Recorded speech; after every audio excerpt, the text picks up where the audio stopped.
Well, thank you. And then I would like to introduce our last dialogue partner to Richard, Karlheinz Valtl.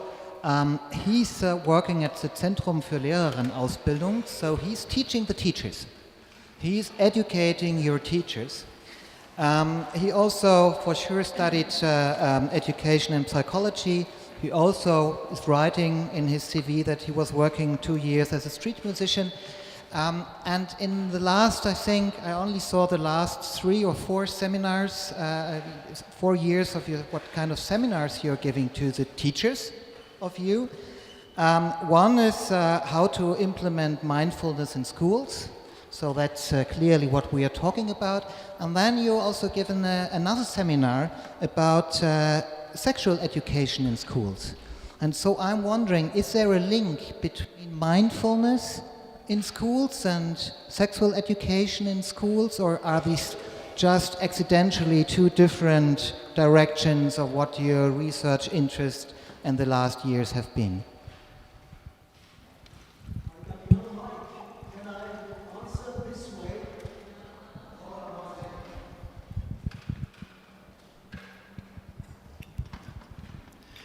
Well, that's quite an unexpected question, because I left behind that topic, or I tried to do so, for about 10 years, but it always comes back to me because there are not many teachers at the university who deal with sexual education. Apparently, it seems very demanding on them. So it always comes back, and currently I give seminars, but I do not really think much about that connection with mindfulness. But hearing the question, I think there is one.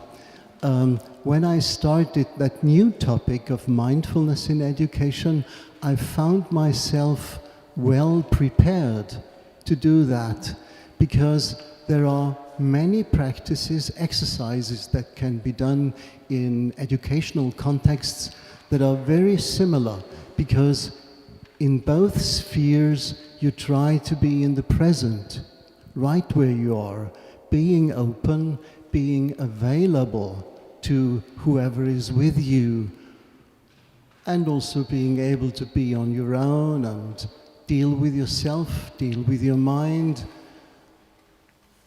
I think I learned a lot through these 2 or 3 decades that I dealt with sex education for the new topic of mindfulness. And also there is some discussion about mindful sex. And up to now I didn't read much about that, but I think it's a good field of application of mindfulness, because there is a lot of discussion about mindfulness used as a method to boost our capacities for work, and mainly work. And we should not lose the awareness that not everything is about work and performance, but it's also about being, and being happy, and being connected. And I think in this point, both these topics can be linked to each other. Well, thank you. Now everybody knows who's sitting there. And the idea is that these 4 people are now asking questions to you. I will hand over my mic to Erwin, that he also can pose questions. But I will take the advantage to have a first question to you, because I'm an architect and I was surprised that you ask, where is the mind? So the spatial question, and not what is the mind. So why did you decide to ask this spatial where question? Because it's an easier question. But you didn't get an easy answer. It's a place to start. Yeah.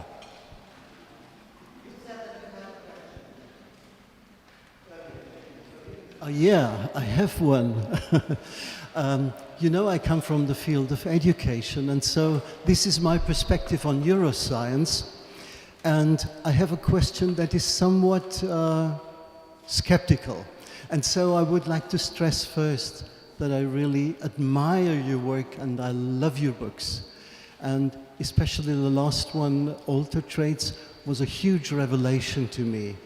It gives a summary of contemplative neuroscience on top scientific level, and at the same time builds a bridge to age-old spiritual wisdoms about the transformation of the human mind and soul through meditation. And Thank you. that's not yet the question, sorry. I know. I'm just thanking you. And this transformation, as I see it, is all what education is about. I would define pedagogy as the science of fostering human development and transformation, and also that bridge between science and spirituality is crucial for my work on mindfulness in education. So, when I read your book, I was keen to read something about education. But when it comes to education, all the wonderful knowledge displayed on neuroscience shrivels up to just one tiny little suggestion: let's make a computer-based app to train some competencies. I may have overread some paragraphs that are more there on education, but for me it appeared like this is like giving up on the subject. It is like having no ideas on how to capitalize on neuroscience in real life, face-to-face education. And I somehow understood you leave it to others to draw the educational consequences out of your work. But I'm afraid this might not be such a wise thing to do, because there is a broad tendency now to overestimate neuroscience and take tiny pieces of neuroscientific knowledge as a proof for generalized statements that go far beyond what scientific evidence supports. And on the other side, there are scientists, especially in education, that say we do not learn much from neuroscience, as it just tells us where in the brain things happen. But to interpret these physical processes, you need higher order knowledge taken from psychology. And so the assertions from neuroscience are circular. They read out of the data what they invest as knowledge to interpret them. I think both these tendencies are biased and unrealistic, but I would like to take the chance to ask you for first-hand information. And my question is, and it's a big one, which consequences related to education can we realistically draw from neuroscience? Or put the other way around, which strategies of contemplative education are supported by robust data from neuroscience? Yeah, so thank you for your reflections and for your questions. And let me just preface it by saying that I very much agree with you with regard to your skepticism about how neuroscience has been used by educators.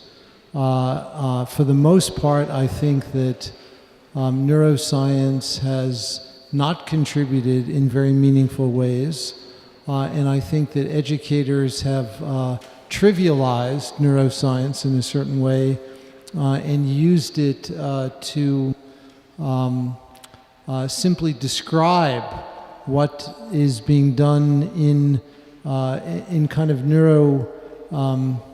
neurospeak terms, not particularly accurate and not particularly informative.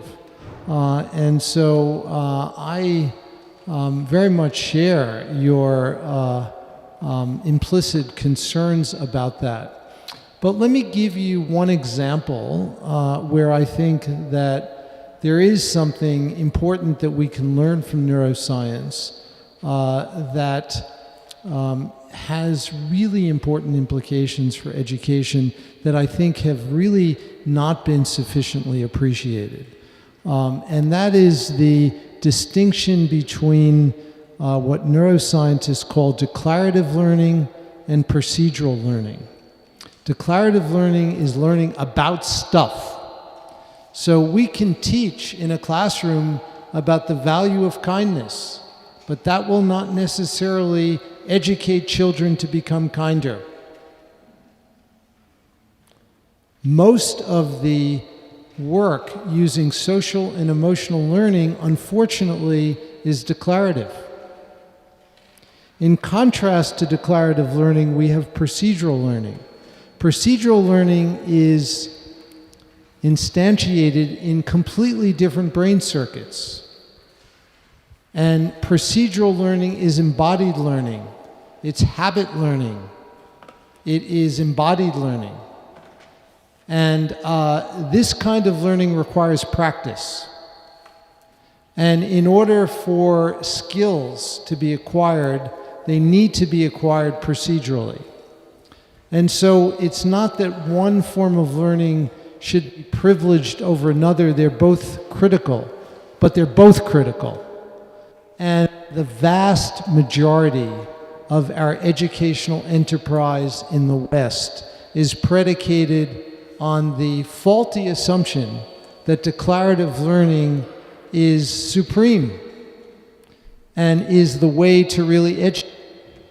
And it's leaving out a whole other way of learning that we know from neuroscientific studies engages completely different circuits in the brain and is actually necessary in order for skills of the kind that we're talking about to emerge and to flourish.